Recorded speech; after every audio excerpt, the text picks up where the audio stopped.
While there are many ways that it's okay to do introverted research, and in fact, there are more than I could ever tell you about in this course because it's going to change over time and it's going to be different for every single job, every single niche that you work in. You're going to have different places to find the best information. But there is one place, or one kind of place, that you should never do your market research. And yet a lot of copywriters tell me they do it. So I'm going to warn you about it now. And that is using fake social media.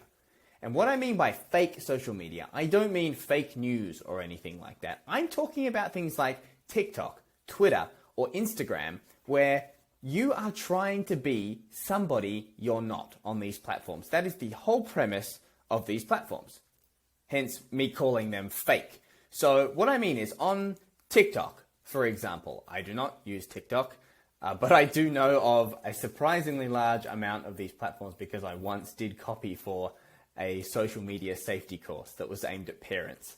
So I know what all the kids are using these days. But anyway, on somewhere like TikTok, your aim is to be funny, to be funnier than you are in person. You are trying to make people laugh and think that you are impressive. On Instagram, you are trying to impress people. You're posting pictures of your food, your holiday, your workout, anything that makes you look really good and makes you look like you've got a dream life. On Twitter, you are trying to look more intelligent, funnier, smarter, more woke. Whatever it is, you are trying to impress people. Now we know this. This is not anything new I'm telling you. We know as a society, we're starting to realize that social media is bad for us for these reasons.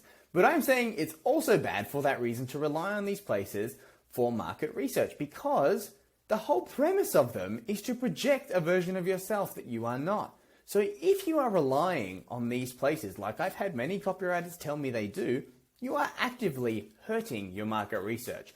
You are deliberately relying on a version of people that is fake and projected. Nobody is going on these places to tell other people about their deepest, darkest fears. They just want to look good. And that is really dangerous. So you want to stick to places like Reddit, like forums, like comments on news websites, where either people are anonymous, or if they're not anonymous, they are sharing with a trusted group of people who they believe share the same feelings as them and they feel open. If one of those two conditions is not met, it is not a good place to be doing your research. So if you are looking on any place like this, don't.